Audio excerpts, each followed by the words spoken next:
सबसे बड़ी बात, आतंकवाद को लेकर जीरो टॉलरेंस की नीति भारत की बहुत क्लियर रही है। प्रधानमंत्री मोदी का अमेरिका में मौजूद होना, मेक इंडिया ग्रेट अगेन और मेक अमेरिका ग्रेट अगेन, इन दोनों के सॉलिड कॉम्बिनेशन पर बात करना और ट्रंप का इस्लामिक टेररिज्म के खिलाफ भारत का साथ देना, पाकिस्तान को अपनी हकीकत सुनने में इतना खराब क्यों लगता है सर?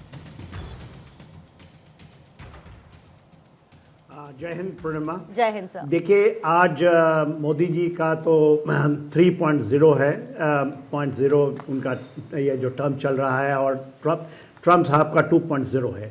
उसमें आपने देखा, जिस तरह से बात की, ये mega make India great again and make America great again जो मोदी साहब ने नारा उठाया है, वो हमने देखा। उसमें सबसे बड़ी बात जो आज हम कर रहे हैं वो है आतंकवाद। और वो क्या कहते हैं, रेडिकल इस्लाम के ऊपर में खुल करके बोला है कि all over the globe radical Islam is a challenge. ये जो चल रहा है टेररिज्म का, ये जो आप देख रही हैं नंगा रूप, और ख़ास करके आप देखिए जो खास करके वेस्ट एशिया में आपने देखा, और भारत जो इंडियन सब कॉन्टिनेंट के अंदर में जो इस समय चल रहा है और जिस तरह से पनप रहा है, उसमें दो बड़ी बातें हैं। देखिए, बांग्लादेश का आपने जिक्र किया और बांग्लादेश का भी जिक्र ट्रम्प साहब ने भी किया। उन्होंने कहा leave this thing to the तो मोदी साहब, बिकॉज वो हमारा अंडरबेली है। और उसी तरह पाकिस्तान हमारा जो एक, हम जिसको पड़ोसी कहते हैं, वो हमारे एक फ्लैंक में है और दूसरे अंडरबेली में बांग्लादेश है। और उन्होंने कहा है कि हम मिलकर काम करेंगे, we will and we have not work till the time will be working. अभी जो उनकी वर्डिंग आई है कि वो पूरी विश्व देखेगा कि किस तरह से हम एक कॉम्प्रिहेंसिव जो सिनर्जी की तरफ में हम इसके ऊपर आघात करेंगे, कुट्राघात करेंगे। देखिए, जो चीज़ें हैं आज के दिन में, इंडिया ने इसको बहुत पहले से इस बार बार, और मोदी साहब अपने पहले टर्म में, सेकंड टर्म में भी, और सेकंड टर्म में भी मोदी और ट्रम्प साहब ने बात किया था। ट्रम्प साहब आए थे, आपको याद है होडी मोदी हुआ था। और उसके बाद आपका यहाँ नमस्ते ट्रम्प जब हुआ था, तो जब वो हमारे गुजरात और जैसे ही उन्होंने धरती पर रखा, भारत की धरती में, दिल्ली में रखा, यहाँ दंगा, हिंदू मुस्लिम दंगा हो गया। ये आपको याद होगा। ट्रम्प साहब जिस दिन आए थे तो कौन करा रहा था? तो वो डीप स्टेट कराता है ना। और ये डीप स्टेट आज क्या है, वही डीप स्टेट को वहां भी तोड़ रहे हैं। वो डीप स्टेट अमेरिका में भी डीप स्टेट है, जो कि अभी आप देखिएगा वेस्ट एशिया में जो चल रहा है, हुती, हमास, हिजबुल्ला, वो तोड़ा जा रहा है। उसी का एक्सटेंशन है जो भारत बहुत पहले से कर रहा है। तो आज जब वो कहते हैं कि हमने जो आपने तहब्बुर राना की बात की, जो कि मास्टरमाइंड है 26/11 का, उन्होंने एक बात और इससे भी आगे बढ़ के कहा, पठानकोट का जिक्र किया। जो पठानकोट के जो एक्चुअल जिन्होंने कराया था, जो इन चीजों को कराया, क्योंकि मोदी साहब तो गए पठानकोट के पहले, आपको याद होगा 24 दिसंबर 2015 में मोदी साहब उतर गए थे, एक मैसेज लेकर के, और अपनी जान को जोखिम डाल करके पाकिस्तान के अंदर में वो गए थे। नवाज शरीफ साहब के, उन्होंने, उनका घर में इवेंट था, उससे मिलने चले गए थे। और इतना बड़ा कोई चैलेंज लेता है, और उसके पलट जवाब उन्होंने पठानकोट किया था। और इसका जिक्र, इसका दो वो कह रहे हैं 26/11 एंड पठानकोट। तो पठानकोट के बाद पूरा सिलसिला है 2016 से, जो कि जिसके अंदर में सर्जिकल स्ट्राइक है, जिसके अंदर में बालाकोट, ये सारा चीज आता है। तो उन्होंने बहुत बड़ी बात कही है कि इसके ऊपर में, और इसका अंत होगा। अब आप देखेंगे कि इसका अंत होगा।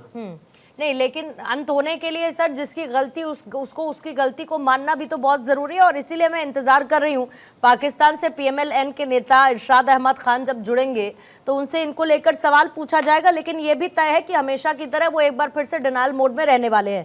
अशोक सज्जनहार साहब भी पूर्व राजनयिक के तौर पर हमारे साथ जुड़ चुके हैं। संजीव श्रीवास्तव विदेश मामलों के जानकार हैं, और ब्रिगेडियर विनोद दत्ता हमारे साथ डिफेंस एक्सपर्ट के तौर पर मौजूद है। आप सभी का भी बहुत बहुत स्वागत करती हूँ। Ashok Sajjanhar sir, hope you are doing well and it's been long. अब प्रधानमंत्री मोदी और साथ ही नरेंद्र मोदी की मुलाकात, डोनाल्ड ट्रंप, दोनों की जो मुलाकात रही, उसमें सबसे इंपॉर्टेंट बात सर, एक तो आज हम जिस दिन पर हैं 14 फरवरी 2019, कोई नहीं भूल सकता, पुलवामा का वो हमला, 40 जवान हमारे शहीद हुए थे। और फिर 26/11 का हमला, तहब्बुर राना, और उसको लेकर अमेरिका का एक्शन। एक बहुत क्लियर मैसेज है पाकिस्तान को लेकर। लेकिन पाकिस्तान कहता है कि एक तरफा भ्रामक और जो राजनयिक मानदंड होते हैं उनके खिलाफ है ये स्टेटमेंट। मतलब आप चोरी भी करें और आपको कोई चोर भी ना कहे, ये तो बड़ी गजब बात हो गई सर। जी बिल्कुल, आप ठीक कह रही हैं Purnima. Always a pleasure to be on your show. Thank you very much for inviting me. आप बिल्कुल ठीक कह रहे हैं, ये तो चोरी भी करेंगे और सीनाजोरी भी करेंगे और ये कहेंगे जो हमने कुछ नहीं किया। परंतु देखिए, उनका ये कहने का बिल्कुल वो बनता है, परंतु ये सब पूरा जग जानता है। ये 2008 की बात है, 26/11 का। पाकिस्तान का नाम जो भी हमारे और अमेरिका के साथ द्विपक्षीय जो भी समझौते हुए हैं, जो भी डिक्लेरेशंस आई हैं, हर एक में जैश का नाम, हर एक में लश्कर तैयबा का नाम, हर एक में पाकिस्तान का जो उन्होंने 26/11 को ये सपोर्ट किया था, उन्होंने इसको करवाया था और उनको अपने यहाँ एक्शन लेना चाहिए। तो हमेशा ये कहा गया है उनके ऊपर दबाव बनाने के लिए, परंतु वो है कि मानते ही नहीं है। और फिर वही काम अभी भी हम देख रहे हैं, जो ऐसी ही कारस्तानी, ऐसी ही हरकतें हमारी लाइन ऑफ कंट्रोल पर, आतंकी घटनाएं ये हो रही हैं, फिर से होनी शुरू हो गई हैं। हमने देखा है जो 2021 में 25 फरवरी से एक सीज फायर टाइप शुरुआत हुई थी, थोड़े समय के लिए तो चली, परंतु अब हम फिर देख रहे हैं फिर से वहां पर ये होना हालात शुरू हो गए हैं। देखिए, कोई भी पड़ोसी के साथ पाकिस्तान अच्छे संबंध नहीं बनाकर रख सकता। आपने देखिए अफगानिस्तान को 2021 में उन्होंने कहा था, उन्होंने गुलामी की बेड़ियों को, जंजीरों को झकझोर के तोड़ के फेंक दिया है। अब अफगानिस्तान के साथ देखिए कैसी उनकी लड़ाई हो रही है, वहां से तहरीक तालिबान पाकिस्तान आकर उनको मारता है, ये अपने हवाई हमले करते हैं। ईरान के साथ भी ऐसा ही हो रहा है और ये सभी दूसरे पर उंगली उठाते हैं, अपनी गिरेबान में झांक कर ये नहीं देखते। तो इसलिए ये तो पाकिस्तान ने तो जो कहना है वो कहता रहेगा। हमको अपने जो मित्रता है अमेरिका के साथ और देशों के साथ और इसको सुदृढ़ बनाना चाहिए, और जिससे कि हमारे यहाँ शांति स्थापित हो, पूरे इस क्षेत्र में शांति स्थापित हो और पूरे विश्व में शांति और समृद्धि आए। ब्रिगेडियर विनोद दत्ता, लेकिन शांति स्थापित करने की मंशा भी तो होनी चाहिए। बहुत ज्यादा पीछे नहीं जाती हूँ सर, इंसिडेंट्स का हम जिक्र कर ही रहे हैं, तब वो राणा का जिक्र कर रहे हैं। आज हम पुलवामा की 6ठी बरसी पर हैं, जहां 40 जवान हमारे शहीद हुए थे। मैं बहुत पीछे नहीं जाती हूँ सर, अखनूर की बात कर लेती हूँ ना अभी।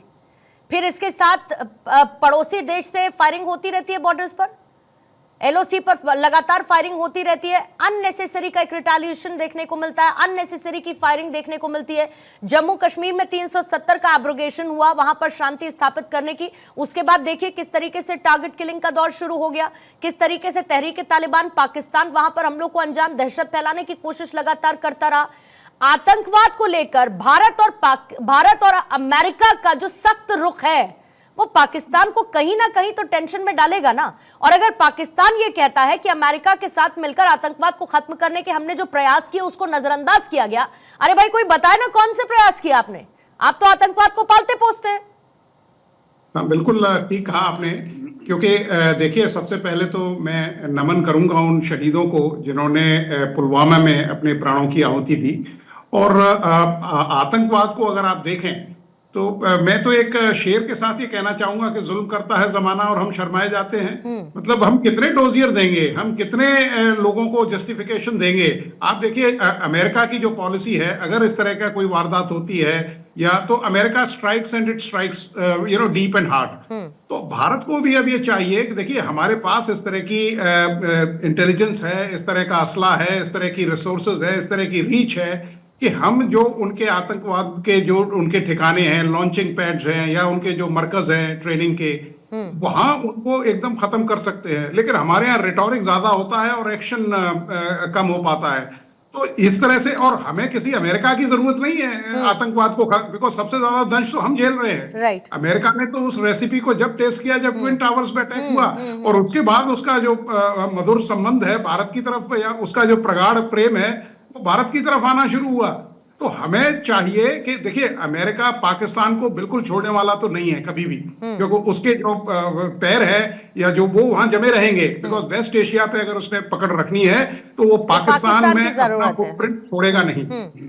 जी, लेकिन आतंकवाद का दंश सबसे ज्यादा हम झेल रहे हैं और हमारे पास वो कैपेबिलिटीज हैं तो हमें भी इजराइल मॉडल या अमेरिकन मॉडल को फॉलो करके we should strike them back, क्योंकि जब तक वो कहते हैं ना कि जब तक आप उनको उसी करेंसी में जवाब नहीं देंगे, जब तक आप वही रेसिपी उनको सर्व नहीं करेंगे, तब तक उनको नहीं पता लगेगा कि साहब ये कितनी तीखी है रेसिपी।